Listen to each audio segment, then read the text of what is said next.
आचार्य हमारे chief guest श्रीमान परवीर जी, राजन जी और विद्यालय के सभी टीचर्स, स्टाफ। कल 15 अगस्त को हम सब 75वां स्वतंत्रता दिवस बनाने जा रहे हैं। इस आज़ादी की लड़ाई में हमें कितनी कीमत चुकानी पड़ी, कितनी महंगी ये हमें पड़ी है आज़ादी। इसको राष्ट्रीय सेवक संघ अखंड भारत दिवस के रूप में प्रतिवर्ष बनाते चले आ रहे हैं। उसी कड़ी में आज हमारे मध्य में हमारे महानगर विभाग प्रचारक श्रीमान परवीर जी व महानगर प्रचारक श्री राजन जी हमारे बीच में उपस्थित हैं। कोरोना काल के चलते इस मध्य में बच्चों को ऑनलाइन अखंड भारत दिवस की चर्चा वार्ता करना व हमारे मार्गदर्शन करने के लिए मैं श्रीमान परवीर जी से आग्रह करूँगा कि वो अपना वक्तव्य प्रारंभ करें। श्रीमान परवीर जी।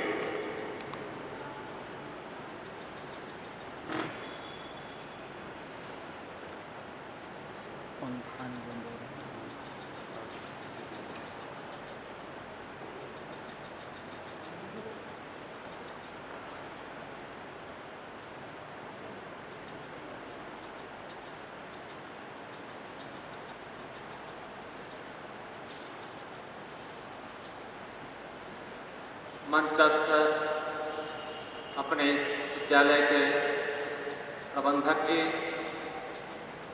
अपने इस विद्यालय के प्रधानाचार्य जी, राष्ट्रीय स्वयंसेवक संघ के सहारनपुर महानगर के महानगर प्रचारक जी, अपने इस विद्यालय में अध्यापन कार्य और इस प्रकार से विद्यार्थियों के जीवन निर्माण में एक बहुत महत्वपूर्ण भूमिका निभाने के लिए अपने आप को सब प्रकार से सेवाएं देने वाले ऐसे आचार्य और अपने समस्त इस प्रकार के जो ऑनलाइन विधा जो इस कोरोना कालखंड के अंदर हम सब लोगों के ऊपर एक त्रासदी सी आई, लेकिन इस त्रासदी में हमने जीना नहीं छोड़ा। तो अपने सब विद्यार्थी जो इस ऑनलाइन विधा से जुड़े हुए होंगे तो उनको सहसा एक प्रकार से विद्यालय के अंदर में हो सकता है कि पहले से ही अपनी परंपरा होगी एक अखंड भारत दिवस ऐसा मनाना, और इस प्रकार की आवश्यकता क्यों रहती। विद्यालय की परंपरा में आ गई होगी तो सामान्य रूप से विद्यार्थी भी प्रतीक्षा करते होंगे कि आज का और पिछले 10-15 दिनों से हम सब लोग अमृत महोत्सव ऐसा अपना इस 75वें स्वतंत्रता दिवस के ऊपर बड़ी भारी उसकी चर्चा चल रही है। भारत सरकार से लेकर के सब प्रकार के और प्रयास भी हो रहे हैं। उस बीच में उससे एक दिन पूर्व इस प्रकार की और गोष्ठी की आवश्यकता हमारे विद्यार्थियों के लिए क्यों है, उसको समझने के लिए हमें ध्यान में आता है। माता प्रतीक्षा कर रही थी कि मेरा और पुत्र आने वाला है। बड़े लंबे समय के बाद पुत्र आने वाला था। पुत्र उपस्थित भी होता है और जब वो देखती है माँ कि एक शॉल के अंदर और अपने शरीर पर वो बड़ा ही वो अच्छा सा शॉल ओढ़े हुए है, लेकिन वो शॉल जब हटाती है तो माता क्षुब्ध हो जाती है कि मेरे उस पुत्र का और दोनों हाथ कटा हुआ। वह 14 अगस्त 1947 वो उसी का स्मरण है। सन 1857 अपना देश का और प्रथम स्वतंत्रता संग्राम, और वहां से लेकर 1947 तक की यात्रा, और 14 अगस्त की रात्रि के बाद वो कहते हैं कि भारत का विभाजन हो गया। तो इसको स्मरण करने की आवश्यकता क्यों हो जाती है? तो कहते हैं जर्मनी के अंदर में हिटलर प्रकार से कहते हैं कि बड़ा ही इस प्रकार का तानाशाह और देश और दुनिया के अंदर बड़ा उसका और नाम और ख्याति इस प्रकार की उस समय में रही है। हम सब पढ़ते हैं, पढ़ाते हैं, लेकिन आज हिटलर का और नाम लेना जर्मनी के अंदर में कहा जाता है कि इनका और नाम नहीं लेना चाहिए। लेकिन हिटलर के बारे में सारी जानकारी विद्यार्थी और युवाओं को दी जाती है कि आखिर उस व्यक्तित्व ने और क्या क्या ऐसे काम किए, चाहे वो राष्ट्र के लिए संकट भी आया, राष्ट्र के लिए कठिनाई भी आई, लेकिन उसके जीवन वृत्त को वहाँ विद्यार्थियों और युवकों को पढ़ाया जाता है। हाँ, उसके बारे में कहते हैं कि भाई ऑथेंटिक और कुछ प्रकार की बड़ी बड़ी प्रतिमाएं और ऐसी चीजें स्थापित नहीं है वहाँ। तो बोलते हैं nation advances by the past through the present to the future. एक राष्ट्र अपने भविष्य को तब तक एक अच्छा भविष्य नहीं बना सकता है जब तक वो अपने अतीत से और प्रेरणा नहीं लेता है। अतीत के और घटनाक्रम ये में स्मरण कराते हैं, कहीं मेरी कुछ गलती हुई होगी उसको ठीक करने का अवसर देते हैं। उस अवसर को अगर मैं समझ लेता हूँ, ठीक कर लेता हूँ, तो मैं अपने एक राष्ट्र का एक अच्छा भविष्य देख पाता हूँ। देश के कहते हैं राष्ट्रपिता बोलते हैं, ऐसे राष्ट्रपिता पूज्य महात्मा गांधी बड़े व्यथित थे, बड़े चिंतित थे, और वो कहते थे कि देश का विभाजन मेरी लाश पर होगा। पंडित नेहरू बड़े जोर से बोलते थे, the any concept of Pakistan is fanatic nonsense, यानी एक मूर्खों की परिकल्पना है। कोई पाकिस्तान शब्द की ओर चर्चा करता है तो मैं बड़ा व्यथित और दुखी होता हूँ। सरदार पटेल ने बड़े तेज से गरजा था, swords met with sword but India cannot be divided, यानी तलवार तलवार से टकराएगा लेकिन भारत का विभाजन नहीं होगा। उन सब महापुरुषों के सामने ही अखंड भारत खंडित हो गया। और कहते हैं अपने देश के अंदर में कोई घर की भी प्रतिमा अगर टूट जाती है, उस प्रतिमा की हम उपासना नहीं करते, यानी खंडित भारत हमारा उपास्य नहीं होता, उसके लिए हमको उस अखंड को सोचना होता है। तो इतने बड़े बड़े महापुरुष और इस प्रकार का और इस प्रकार की चीजें आ गई तो ध्यान में आया कि कहीं ना कहीं वो विभाजन के गुनाहगार ऐसे राम मनोहर लोहिया जी अपनी पुस्तक के अंदर लिखते हैं कि दुनिया के अंदर ऐसा कोई उदाहरण नहीं होगा कि इतना बड़ा विभाजन, उसके लिए कोई आंदोलन नहीं होना, उसके लिए एक भी कहते हैं बलिदान नहीं होना कि मेरे भारत माता के टुकड़े हो जाएं, लेकिन उसका एक भी पुत्र आंदोलन नहीं कर पाए। कैसी परिस्थितियां रही होगी। जिन महापुरुषों पर हमने और विश्वास किया होगा, उन महापुरुषों के सामने में देश की क्या दृष्टि रही होगी। उन्होंने जैसा सोचा वो उन्होंने और करके और रख दिया। हमारे सामने जो आया वो एक खंडित, अपमानित, और कहते हैं कि इस प्रकार के देश और दुनिया के सामने में एक भिखमंगा राष्ट्र के रूप करके उभर करके आ गया। यानी जब हम सोचते हैं सन 1857 83 लाख वर्ग किलोमीटर के लिए अपने देश के हुतात्माओं ने संघर्ष किया, 565 रियासतें एक साथ एकत्रित थी। वीर सावरकर जी भारत के प्रथम स्वतंत्रता संग्राम पुस्तक के अंदर और लिखते हैं कि 83 लाख वर्ग किलोमीटर ऐसा उस भारत के भूभाग के लिए संघर्ष चल रहा था। लाहौर से लेकर के ढाका तक भारत वो एक सूत्र के अंदर बंधा हुआ था।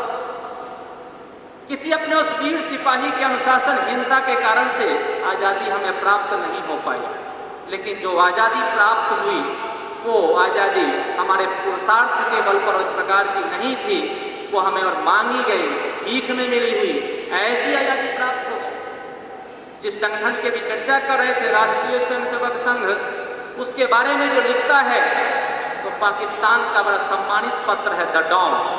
द डॉन लिखता है कि राष्ट्रीय स्वयंसेवक संघ अगर 10 वर्ष पहले बन गया होता तो पाकिस्तान दुनिया के नक्शे पर नहीं होता, और अगर राष्ट्रीय स्वयंसेवक संघ 1925 के बदले और 45 में बना होता तो ये जो नक्शा आज भी देख रहे हैं ये आधा से अधिक पाकिस्तान होता। ऐसा वो कहते हैं, पाकिस्तान का समाचार पत्र कहता है। तो क्योंकि जो एक देश को हम अपने सीमाओं के अंदर देखने लग गए और हम अपने आप को उससे और बड़ा मानने लगे। ऐसे महापुरुषों के सामने में ही अपना भारत खंडित हो गया। तो उस प्रकार से जिसको और स्थिति की जब हम सोचते हैं कि किस प्रकार की परिस्थितियां रही होगी, कितने कठिन परिस्थिति के अंदर में देश चल रहा होगा, तो ध्यान में आता है कि बलूचिस्तान के अंदर उस समय कांग्रेस की विजय हो गई थी और कल्पना ये थी उस समय के अंदर कि मुस्लिम लीग की जहां जहां और विजय होगी वहां पाकिस्तान हो जाएगा, क्योंकि धर्म के आधार पर हमें सब कुछ करना था। दुनिया का सबसे पहला और विभाजन कहते हैं अप्राकृतिक विभाजन, इसलिए कहा कि जिसका बेसिस जो लिया गया वो धर्म को लिया गया, और धर्म भी ना कहे तो रिलीजन को ले लिया गया। यानी रिलीजन के बेस पर देश के और टुकड़े हो जाएंगे, ऐसी कल्पना नहीं करी। किसी एक बड़े विद्वान ने कहा कि मोहम्मद बिन कासिम का और भारत पर आक्रमण 8वीं शताब्दी के अंदर भारत के बहुसंख्यक समाज का जब एक व्यक्ति पहला मतांतरित हुआ, पाकिस्तान की और नींव उसी दिन रख दी गई थी। यानी 8वीं शताब्दी से लेकर को चलने वाला, कहते हैं अपने देश के अंदर में ऐसे ऐसे मूवमेंट और आंदोलन हम सब लोगों ने पढ़ा है, उस बंग भंग को किसने नहीं पढ़ा है। 1905 के अंदर में लॉर्ड कर्जन ऐसी कुत्सित मानसिकता का और व्यक्ति भारत के और टुकड़े करने की कोशिश उसने की थी, लेकिन रविंद्रनाथ टैगोर जी और ऐसे रक्षाबंधन के और उस उत्सव को मना करके समस्त समाज जब आगे आया, 1911 में वही ब्रिटिश एम्पायर जो दुनिया के अंदर में सूर्यास्त नहीं होता था, उसने नतमस्तक होकर के विभाजन को रद्द कर दिया। यानी हमारी जब एकता थी, हमारी जो संगठित शक्ति थी, तो हमने उस निर्णय को बदलवाने में भी हमारे कर दिया, लेकिन खुद जब हम ही प्रस्तुत हो गए कि हमने ही अपने देश को बांट दिया, तो दुनिया की कोई शक्ति हमें बचा नहीं सकती। पीछे आपने बड़ा अच्छा मानचित्र बनाया। अब इस मानचित्र के अंदर जब हम सोचते हैं, अभी आपने बोला भी है, रत्नाकरा धौत पदाम हिमालय किरीटिनीम ब्रह्म राजर्षि रत्नाढ्याम वंदे भारत मातरम। रत्नाकर की चर्चा हुई, हिमालय की चर्चा हुई, यानी समुद्र की चर्चा हुई और हिमालय पर्वत की चर्चा हुई, लेकिन साइड के दोनों बाउंड्री की चर्चा नहीं हो पाई। उत्तरम यत् समुद्रस्य हिमाद्रश्चैव दक्षिणम वर्ष तद भारत नामा भारती यत्र संतति। यानी उत्तर में क्या है इसकी चर्चा हुई, दक्षिण में क्या है उसकी चर्चा हुई, पूर्व और पश्चिम की चर्चा नहीं हो पाई। तीसरा, विष्णु पुराण जो घोषणा करता है हिमालयम समारभ्य यावत इंदु सरोवरम तम देव निर्मितम देशम हिंदुस्थानम प्रचक्षते। यानी हिंदुस्तान यानी क्या, यानी हिमालय से लेकर के और जिसको इंदु सरोवर, जिसको हिंद महासागर अंग्रेजों ने उस प्रकार का नाम दे दिया, ऐसे इन दोनों के बीच में स्थित जो भूभाग है वो भारत है। यानी पूर्व और पश्चिम के अंदर हमारी सीमाएं नहीं थी। यानी पूर्व और पश्चिम में लगातार इस प्रकार का जो आपने मानचित्र बनाया है, इससे भी आगे जाता था। और कहते हैं ईरान के अंदर में माताएं अपने छोटे बच्चे को चुप कराती थी तो कहती थी कि बच्चे चुप हो जा, हरि सिंह नलवा आ रहा है। हरि सिंह नलवा जो ईरान के अंदर में उस भगवत ध्वज की प्रतिष्ठा उन्होंने की थी। और जब उससे भी आगे बढ़ते हैं तो कंबोडिया के उस राष्ट्रीय ध्वज पर दुनिया के सबसे बड़े मंदिर की और पहचान बताता है। साइबेरिया के अंदर राष्ट्रीय स्वयंसेवक से संबंधित नहीं थे, डॉक्टर रघुवीर पहुंचे थे और डॉक्टर रघुवीर उनसे पूछा गया कि आप कहाँ से आए। उन्होंने कहा कि मैं तो उत्तर प्रदेश से आया।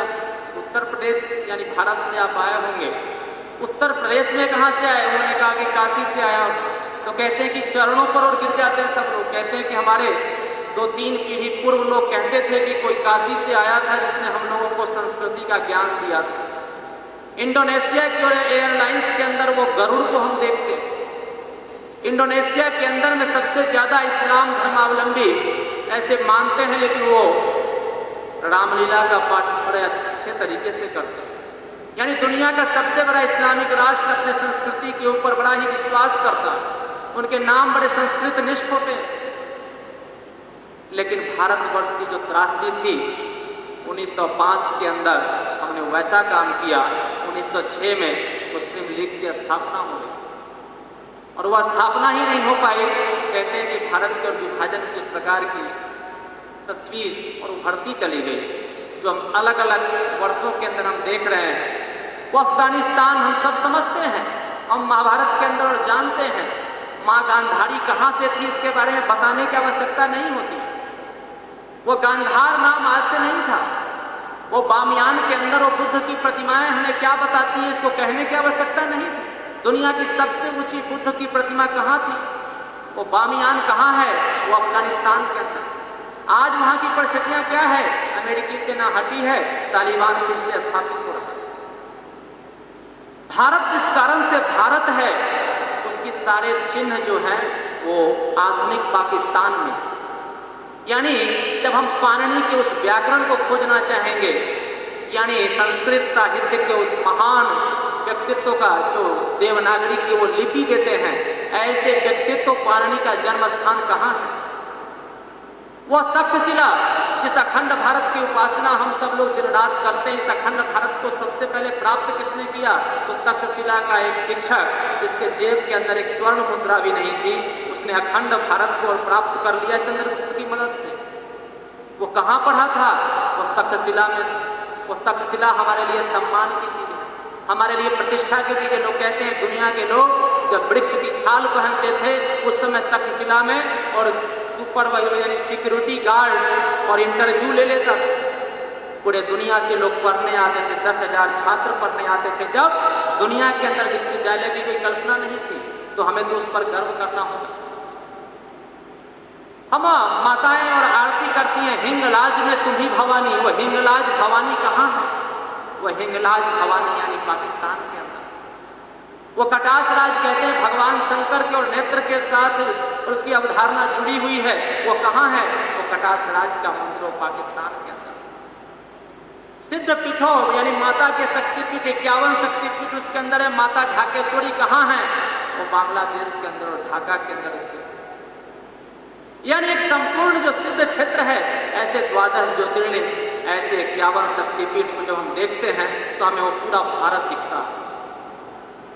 परिस्थितियां भी हम देखते हैं, उनका विचार करते हैं कि हमारे भारत का विस्तार कहां से कहां तक था। आधुनिक कालखंड के अंदर जब देखते हैं तो नेताजी सुभाष चंद्र बोस कहां पहुंचते हैं आजादी के लिए? तो कहते हैं रंगून को राजधानी बनाते हैं। रंगून को राजधानी बनाते हैं, यानी देश का हिस्सा क्या कहता है। और यहाँ के युवाओं के लिए कहते हैं वो प्रेरणा स्रोत। ऐसे भगत सिंह कहाँ से थे? पाकिस्तान के अंदर भगत सिंह के ऊपर कोई चैप्टर नहीं पढ़ाया जाता है, लेकिन वो भगत सिंह हमारे लिए वो प्रेरणा स्रोत। वो भागो वाला गांव कहाँ है? वो पाकिस्तान के अंदर। जगदीश चंद्र बसु कहते हैं वृक्ष के अंदर में, और जीव सत्ता को देखने वाले ऐसे जगदीश चंद्र बसु का और जन्म स्थान कहाँ है? वो बांग्लादेश के अंदर आ जाते हैं। यानी हमारे जो कहते हैं कि आस्था के जो मान बिंदु हैं, और एक राष्ट्र, एक जन और एक संस्कृति, ऐसा जो विश्वास करते हैं, उनके सब प्रकार के पुण्य की जो स्थान है, वो स्थान इस पूरे अखंड भारत में आपको दिखाई देते हैं। ऐसे उस अखंड भारत पर निष्ठा हम विद्यार्थियों की और युवाओं की बना सकें, तो कहते हैं जब ध्येय ही स्मरण नहीं होगा, तब तो कहते हैं 1962 के अंदर अंतिम जाने वाला अक्साई चीन, तब भी हमें लगता है कि हमें कुछ नहीं। और आपका एक कोटेशन बड़ा अच्छा लगा हुआ है कि अगर माता हट गया, भारत माता में से, तो ये भूमि मात्र हो जाएगा। तो मातृभूमि और भूमि मात्र, उसका एक अंतर होता है। भूमि मात्र यानी उसके लिए मेरे कोई लगाव नहीं होता, वो एक जमीन का और टुकड़ा हो जाता है। कि कई व्यक्ति ऐसे कहे थे, संसद के अंदर में एक महावीर त्यागी जी थे अपने ही पश्चिम उत्तर प्रदेश से, उन्होंने भाषण दिया था, क्योंकि पंडित नेहरू जी ने कह दिया था कि घास का और एक पत्ता भी नहीं उगता है उस गिलगिट के अंदर में, उसको लेकर के मैं क्या करूंगा। वो लेह लद्दाख के अंदर, जिसको आपने बताया है भी, उस लद्दाख के अंदर तो कुछ नहीं होता है, उसको प्राप्त करने से क्या होने वाला है। तो महावीर त्यागी जी ने अपने सर के ऊपर से गांधी टोपी को हटा के कहा था कि इसके ऊपर भी बाल नहीं उग पा रहे हैं, तो इसको भी हटा दें क्या। यानी भूमि मात्र और मातृभूमि, यानी भूमि मात्र हमको संघर्ष करने को प्रेरित नहीं करता है। मातृभूमि यानी अब स्वर्णमयी लंका न में लक्ष्मण रोचते जननी जन्मभूमि स्वर्गादति करिए, भगवान राम कहते हैं। अरे सोने की लंका है, लेकिन मुझको मेरे लिए वो नहीं है, क्योंकि मेरी जननी और जन्मभूमि ये स्वर्ग से भी बढ़कर है। तो जो मातृभूमि का भाव है, माता भूमि पुत्रोहम पृथिव्याः का जो भाव है, तो उसके लिए कहते हैं कि बालू के और कण के लिए हमारे सेना के जवान और बलिदान दे देते। वो भी सोच सकते थे -40 डिग्री सी पर क्यों मैं लड़ रहा हूं, किसके लिए लड़ रहा हूं, लेकिन -40 पर जो संघर्ष होता है वो मातृभूमि की वेदना होती है।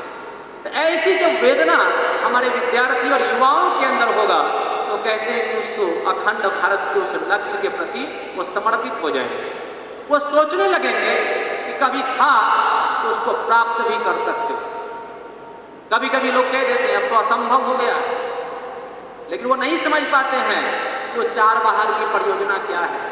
अफगानिस्तान को पाकिस्तान से किस प्रकार के संबंध बनाने पड़ते थे, उस चार बाहर परियोजना के अंदर भारत सरकार ने अब वर्तमान के अंदर उसको ऐसा भी कर दिया कि सीधे भारत से उनका संबंध हो जाता। ये सार्क नेशन का उस प्रकार का कॉन्सेप्ट क्या है, यानी अखंड भारत होगा तो क्यों और किस प्रकार से, क्योंकि अगर सेटल्ड फैक्ट मान लें कि नहीं यही सत्य है, तो शायद हम इसके ऊपर विचार नहीं कर सकते हैं। लेकिन हमारे जो महापुरुष हैं उनके कथन को तो ध्यान रखना होगा। महर्षि अरविंद क्या कहा करते हम लोगों से गए। 15 अगस्त 1947 को देश के 2 महापुरुषों ने संबोधित किया था ऑल इंडिया रेडियो के ऊपर। एक भाषण भारत के प्रथम प्रधानमंत्री जी का हुआ था, उन्होंने कहा था नियति का साक्षात्कार, और दूसरा जो उद्बोधन था वो महर्षि अरविंद घोष जी का था। महर्षि अरविंद घोष उन्होंने उसी भाषण के अंदर कह दिया था कि यह विभाजन अप्राकृतिक है, इसको मिटाना होगा और आने वाली पीढ़ियां इसको समाप्त कर देंगी, और ऐसी ही परिस्थिति आ जाएगी कि भारत पुनः अखंड होगा। तो कहते हैं महापुरुषों के वो वचन आप्त वचन कहलाते हैं। आप्त वचन उनको कहते हैं जिसकी सत्यता के बारे में कोई प्रश्न नहीं है, वो सत्य होना ही है, ऐसा मानते हैं। ऐसे महर्षि अरविंद घोष की भविष्यवाणी क्या कहते हैं। पूज्य महात्मा गांधी बताते हैं देश के विभाजन के बाद 3 ऐसे बंधु थे जिनके दाएं और बाएं कंधे में पूरे जीवन भर दर्द रहा। ऐसे में एक महात्मा गांधी थे, ऐसे में राष्ट्रीय स्वयंसेवक संघ के द्वितीय सरसंघचालक परम पूजनीय गुरु जी थे, और तीसरी जो विभूति थी वो विनायक दामोदर सावरकर जी की थी। तीनों लोगों के शरीर के अंदर दाएं और बाएं बाहुपाश में दर्द होता रहा। वो कहते थे कि यह दर्द अब ठीक नहीं होगा, क्योंकि भारत माता का विभाजन हो गया, मेरी माता के हाथ कट गए। ऐसे उस माता से जो तादाद में स्थापित कर लिया था, वीर सावरकर जी ने जब ताशकंद के उस समझौते को फेल होने के बाद संथारा का व्रत लिया था, यानी अन्न जल का त्याग करूंगा, सब कुछ को छोड़ूंगा, मातृभूमि के लिए अपने प्राण को समर्पित कर दूंगा। ऐसे विनायक दामोदर सावरकर जी से जीवन के अंत में लोगों ने पूछा था कि आप कैसे अन्न जल कैसे ग्रहण करेंगे। उन्होंने कहा था कि मैं तब ग्रहण करूंगा जब आप सिंधु का जल ले आए, यानी मेरी सिंधु मुझको वापस मिलेगी। आज भी अस्थियां उनकी रखी हुई है, वो अस्थियां उसी दिन के लिए रखी हुई है कि सिंधु जिस दिन भारत में आ जाए उस दिन उस सिंधु के अंदर में मेरी अस्थियों को तुम डाल दे। यानी जो अखंड भारत था वो कितने अपने महापुरुषों की और निष्ठा का केंद्र बिंदु था। ऐसे महापुरुष सैकड़ों की संख्या में और चले गए जिनके मन के अंदर में उस प्रकार की श्रद्धा थी। ऐसे महापुरुषों की हम अगर वंशज हैं तो हमारा कर्तव्य क्या बनता है। हम अगर भगत सिंह जी, चंद्रशेखर आजाद, नेताजी सुभाष चंद्र बोस इन सब महापुरुषों को याद करते हैं तो क्या हम उनके उन सपनों के भारत को प्राप्त नहीं करेंगे। तो निश्चित रूप से आने वाली पीढ़ी और इस वर्तमान पीढ़ी को ये सोचना पड़ता है कि मैं कम से कम उसके लिए सोचना शुरू कर देता हूँ। क्योंकि स्वामी विवेकानंद ने कहा था कि जब तुम्हारे विचारों की और स्वीकृति नहीं मिलती हो तो तुम केवल पहले सोचना शुरू कर देना, तो तुम्हारे विचार एक दिन गुफा की दीवार को चीर देंगे और एक दिन पूरा समाज उसको विचार को ले लेगा। ऐसा अपने उस अखंड भारत का हम सब करते हैं और इस स्मरण को हम सामने आने वाली पीढ़ी को देते हैं। और अभी बता रहे थे यदि एक 2000 साल के बाद इजराइल एक राष्ट्र हो सकता है। 1948 के अंदर में 2000 साल दुनिया के अंदर भटकते हुए, जगह जगह घूमते हुए, लेकिन मन के अंदर यही था कि अगले वर्ष जेरूसलम में मिलेंगे। बस एक विचार होता था, सब जुटते थे, चले जाते थे। अंत में 1948 के अंदर प्राप्त होता है। दुनिया के सामने में आज चुनौती बना हुआ, सबसे अधिक नोबेल प्राइज ले जाता है, यानी दुनिया के अंदर में मेधा के लिए अपने डंका बजाता है। चारों तरफ से अरब स्थान से घिरे होने के बाद भी अपनी ध्वजा को बड़े ऊंचे रखे हुए, ऐसा स्वाभिमानी राष्ट्र इजराइल हम सब लोगों का उदाहरण बन जाता है। दुनिया में कई ऐसी घटनाएं घटी हैं और भारत में तो घटित हो रही है कि जिसके बारे में सहसा कोई विश्वास नहीं कर सकता। लोग सोच नहीं सकते थे। कई लोग कहते थे कि भाई एक रसिया जैसा राष्ट्र भी समाप्त हो जाएगा, तो कहते हैं कि अप्राकृतिक रूप से जो जोड़ दिया गया था वो राष्ट्र अलग हो जाता। दोनों जर्मनी जब विचार किया, पूर्वी जर्मनी और पश्चिमी जर्मनी के बीच में बर्लिन की दीवार जो खड़ी है इसको हटाना चाहिए, मेरा समाज एक है, हम सब मिल करके रहेंगे, दीवार को और तोड़ दी जाती, अलग हो जाती। तो कहते हैं कि ऐसे और ऐसे ही असंभव में से कुछ घटनाएं भारत में घटित हो रही हैं। हम में से जो बैठे हुए बंधु भगिनी में से भी विचार नहीं कर सकते कि कोई अयोध्या के अंदर में कोई राम मंदिर बन जाए। ये कल्पना से पड़े थे। लोग कहते थे कि धारा 370 इसके बारे में बोलना भी नहीं, लाशों के ढेर लग जाएंगे। लेकिन कहते हैं कि किस प्रकार से घटनाएं क्रम हमारे सामने में बदल रही हैं, तो लोगों का एक विश्वास जगा है कि नहीं, असंभव भी संभव है अगर उसके बारे में एक दृढ़ इच्छा शक्ति से सोचेंगे, अपने महापुरुषों के आप तो वचन के आधार पर चलेंगे, तो हम उस लक्ष्य को प्राप्त कर सकते हैं। और जो परिस्थितियां कह रही हैं, ऐसे समस्त राष्ट्रों के अंदर बड़ी ही कठिन परिस्थितियां। पाकिस्तान आज तक अपना राष्ट्राध्यक्ष नहीं दे पाए। आज भी कह रहे हैं कि चंद प्रतिशत अमीर लोगों का वो सत्ता तंत्र चल रहा है। 2 डिक्टेटर ऐसे आत्महत्या करने को मजबूर हो गए, हत्याएं हो गई, यानी 21 शासन प्रमुख में से किसी ने भी व्यवस्थित तंत्र नहीं चला पाया। जीवन डिप्रेशन का शिकार हो रहा है। बलूचिस्तान के अंदर एक अलग आवाज उठ रही है, सिंध कुछ अलग कह रहा है, और धीरे धीरे भारत की ओर देख रहा है। दुनिया के कोई इस्लामिक राष्ट्र पाकिस्तान और बांग्लादेश के गरीब मुसलमानों के बारे में नहीं सोचते। वो घुसपैठिए के रूप में भारतवर्ष के अंदर शरण लेते। दुनिया के कोई इस्लामिक राष्ट्र उनको नहीं बुलाता, यानी वह भी मानते हैं कि ऐसे पहचान के साथ ये राष्ट्र जिंदा नहीं रह सकते। और हम सब जानते हैं जिनका भी जन्म होता है उनकी मृत्यु निश्चित है। दुनिया में जब पूछेंगे कि बांग्लादेश का जन्म कब हुआ, तो सबको पता है 16 दिसंबर 1971 बता देगा। कोई कहेगा पाकिस्तान का जन्म कब हुआ है, तो कह देंगे 14 अगस्त 1947 को हुआ। लेकिन जब कभी प्रश्न आएगा कि भारत का जन्म कब हुआ, तो शायद हम में से किसी के मन में प्रश्न का उत्तर नहीं हो पाए। यानी जो अजन्मा राष्ट्र है वो अमर होगा, अखंड भारत वो अमर है, लेकिन जो भी जन्म लेता है उसकी मृत्यु निश्चित है। हाँ, कालखंड कुछ भी हो सकता है, वो 100 साल का हो सकता है, वो 2000 साल का हो सकता है, वो 5000 साल का हो सकता है, यानी उसकी मृत्यु तय है। इसीलिए विश्वास कहते हैं बांग्लादेश के अंदर बड़ी टूटन की स्थिति है। आसाम क्षेत्र से लेकर के सब क्षेत्रों में आसाम गरीब बांग्लादेश के ऐसे बंधु आ जाते हैं, जीवन बसर कर रहे हैं। बांग्लादेश के अंदर सत्ता तंत्र मजबूत नहीं। अफगानिस्तान आज भी अपने उस स्थिति को कायम नहीं कर पा रहा है। अगले 6-7 महीने के अंदर उसकी स्थिति बड़ी नाजुक हो जाएगी। मातृशक्ति वहां सही प्रकार से जीवन नहीं जी सकती, तालिबानियों का आतंक हो रहा है। सामान्य समाज इन सब राष्ट्रों के जो हैं वो प्रतीक्षारत हैं कि भारत हमारा वो मार्गदर्शन करेगा। लेकिन भारत की पीढ़ी के मन में वो विश्वास है कि वो सबको प्राप्त करके उसका नेतृत्व करेगा। तो दुनिया के सामने में एक चित्र उभर करके आया है। 194 राष्ट्रों के अंदर 184 देश समर्थन करते हैं यूनाइटेड नेशन सिक्योरिटी काउंसिल के 1 महीने तक अध्यक्ष बनने के लिए पूरी दुनिया समर्थन कर रही है। यानी भारत के विचार पूरी दुनिया के ऊपर स्थापित हो रहे हैं। दुनिया के अंदर लोगों ने कल्पना नहीं की थी कि दुनिया के 180 देश और योग बनाने लग जाएंगे, दुनिया के अंदर बना रहे। अमेरिका के अंदर में कहते हैं चर्च बिक जाएंगे, स्वामीनारायण मंदिर का और बड़ा स्थान बन जाएगा। लंदन के अंदर जो श्री श्री रविशंकर जी का और कहते हैं कि आर्ट ऑफ लिविंग का सेंटर बना है, वो चर्च को खरीद करके बना है। यानी दुनिया के सभी सेमेटिक रिलीजन अपने और टूटन की तरफ बढ़ रहे हैं, सबकी दृष्टि भारत की ओर। लेकिन भारत की पीढ़ी वो पाश्चात्य और इस संस्कारों के अंदर जा रहे हैं। भारत के विद्यार्थियों के और रोल मॉडल बदल रहे हैं, तो विद्यार्थियों के अंदर हम सब लोगों को विचार करना होगा। भारतवर्ष के अंदर कहीं कहीं से आवाजें आ जाती है, वो आवाज आती है कि नहीं, भारत में मैं सुरक्षित नहीं हूं, लेकिन दुनिया का कोई सुरक्षित राष्ट्र बता नहीं पाते। वो कहते हैं बॉलीवुड के बड़े बड़े स्टार होते हैं, वो भारत के और युवा पीढ़ी को बरगलाने का काम करते हैं। तो ऐसी युवा पीढ़ी को सही प्रकार का और ज्ञान प्राप्त हो जाए, वो अपने को जान सकें। कभी कभी हम अपने को जब नहीं जानते हैं तो ऐसी स्थिति आ जाती है।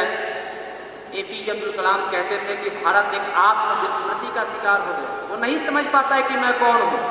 जिस दिन मैं उसको समझ लेता हूं, उस दिन मेरा लक्ष्य स्पष्ट हो जाता है, और जिसका लक्ष्य स्पष्ट हो जाता, वो दुनिया के सामने सारे प्रश्नों का उत्तर उसके पास हो जाता है। इसलिए वो अखंड भारत जो हमारी निष्ठा का है, उसके तरफ हम सब लोगों का और प्रयास होना चाहिए। देश और दुनिया के अंदर में कुछ इस प्रकार की जो बातें उठती है, उन सब के ऊपर भारत माता को जो स्थापित होना है, उसके लिए हम सब लोगों को कहते हैं कि कमर कसना चाहिए। यानी जो बोलते हैं कि त्वदीया या कार्याय बद्धा कटियम, यानी तुम्हारे काम के लिए कमर कसे। ऐसे लोग जब कटिबद्ध हो जाएंगे तो अपने महापुरुषों के उस स्मरण को ला पाएंगे, अपने महापुरुषों की उस प्रकार की निधि को प्राप्त करेंगे। और कभी कभी मन के अंदर आता है कि शायद शासन का सत्ता तंत्र दिल्ली होगा, ऐसा भी विचार नहीं करते, क्योंकि सांस्कृतिक भारत होना है। यानी पूरे दुनिया के अंदर में हमारी संस्कृति का और दिग्विजयी होना चाहिए। दुनिया हमारी बातों को मानना चाहिए। चीन का अभिलेखागार कहता है कि 2000 साल भारत ने हम पर शासन कर लिया, हमें पता भी नहीं चल पाया, क्योंकि हमारे जो विद्यार्थी जाते थे वो भारत से इतना प्रभावित हो जाते थे। वो नालंदा, वो तक्षशिला के अंदर पढ़ करके वो हम सब लोगों पर बड़ा ही भारतीय ज्ञान हमारे यहाँ आ गया। ऐसे सब प्रकार की और मजबूती को हम कायम करने वाले लोग हैं। दुनिया के अंदर आज भारत अपनी पहचान को लेकर के और संकट में नहीं है। आज वो ऐसी स्थिति में नहीं है कि वो किसी का और कह देते हैं कि पिछलग्गू बन करके जीवन जी रहा है। कभी कहा था, दुनिया के वैज्ञानिकों ने कहा था भारत को कि भाई आप सब लोग तो कुछ रिसर्च कर नहीं पा रहे हो। आज दुनिया भारत के उस पराक्रम को और कहते हैं नमस्कार कर रही है। ऐसे में हम सब अपने उस कर्तव्य मार्ग पर अभी चल रहे हैं। समय का कालखंड कुछ भी हो सकता है, लेकिन उस कालखंड के अंदर में मेरी पीढ़ी के अंदर नहीं होगा तो वो अगली पीढ़ी के अंदर होगा। लेकिन अगली पीढ़ी को मैं बता के जाऊंगा कि तुम्हारा और लक्ष्य क्या है। ये नहीं कहूंगा कि जितने कम से प्राप्त हो रहे उसी पर संतुष्ट होते रहो, ऐसा नहीं कहूंगा। मैं उसको बताता रहूंगा तुम्हारा क्षेत्र ये था, तुम्हारा लक्ष्य ये था। कभी माता जीजाबाई ने छत्रपति शिवाजी को प्रेरित किया था। ऐसी वो माताओं की भी भूमिका बनती है कि अपने छोटे छोटे बालकों को भी कहते हैं वो अखंड भारत, और कभी भी अपने घर में भी खंडित भारत का मानचित्र अपने घर में न रखें। बताएं हमेशा कि यहाँ पर क्या था, माता गांधारी कहाँ की थी, वो बताना चाहिए उनको। ऐसे सब प्रकार के स्थानों के प्रति जब श्रद्धा, ऐसे पुण्य भूमि भारत की एक तस्वीर अपने घर में भी रखें। भारत माता का और स्मरण करें। निश्चित रूप से हमारे आने वाली पीढ़ी को और बड़ा ही एक संदेश प्राप्त हो जाएगा। वो प्रतिदिन इसके लिए और काम करने की उनकी क्षमता में वृद्धि होती रहेगी। और कहते हैं, अपने पूर्व प्रधानमंत्री कहते थे, दिन दूर नहीं खंडित भारत को पुनः अखंड बनाएं। गिलगिट से गारो तक आजादी पर्व मनाएं। ऐसे आजादी पर्व को मनाने का संकल्प हम सब अपने इस स्वतंत्रता के और कहते हैं कि उसके एक दिन पूर्व हम ऐसे संकल्प को ले सकें। अपने घर परिवार में भारत माता की उस आरती के माध्यम से अपने परिवार में लोगों को बता सकें, अपने समाज में बता सकें। ऐसे अखंड भारत का स्मरण करना और उस लक्ष्य के प्रति हम सब लोग कटिबद्ध होकर के चलना, ऐसा आज के इस पावन दिन पर ऐसे दो शब्द में अपनी तरफ से कहना चाह रहा हूँ। इन बातों के साथ सबका बहुत बहुत धन्यवाद।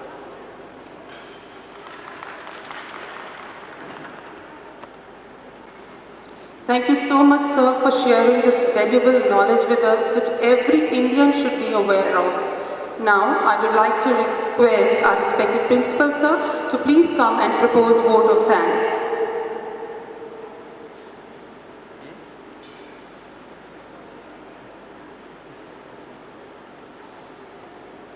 मंच पर आसीन आदरणीय प्रबंधक महोदय नव गुप्ता जी, सहारनपुर विभाग प्रचारक माननीय प्रवीर जी, नगर प्रचारक राजन जी,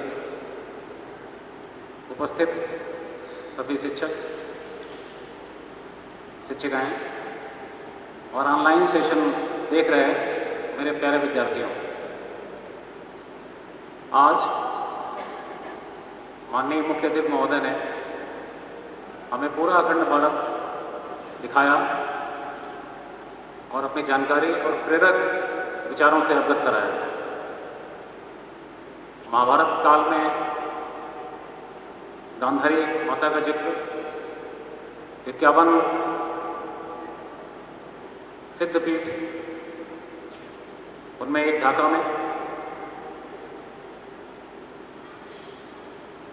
कुछ प्राचीन चीजें स्थित पाकिस्तान में, तो जो एक अखंड भारत की कल्पना आती है उससे बहुत ही अच्छी तरह से हमें अवगत कराया। मैं पूरी तरह आशान्वित हूँ कि हमारे सभी विद्यार्थी इन बातों को ध्यान से सुने होंगे, समझे होंगे और अपने जीवन में इसे उतारेंगे। समारोह में सभी लोगों की सहभागिता अपेक्षित होती है। मैं उनका हृदय से धन्यवाद करता हूँ जिन लोगों ने इस प्रोग्राम को सफल बनाने में योगदान दिया। हमारे एकेडमिक कोऑर्डिनेटर सुखिंदर जी, आशु मैम, जो बिहाइंड द कर्टेन से पर्दे के पीछे से सहयोग कहते हैं, उनका भी बहुत सहयोग रहता है किसी कार्यक्रम की सफलता में।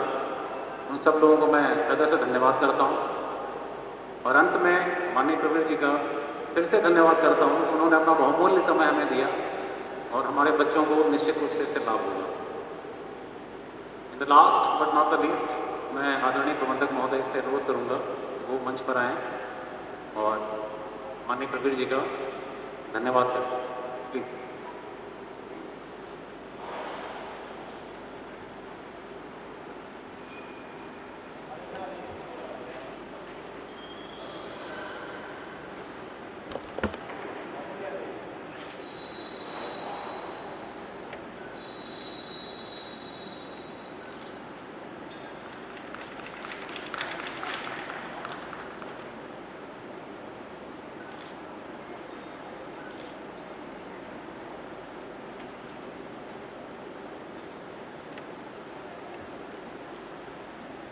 सभी का हृदय से बहुत बहुत आभार, धन्यवाद।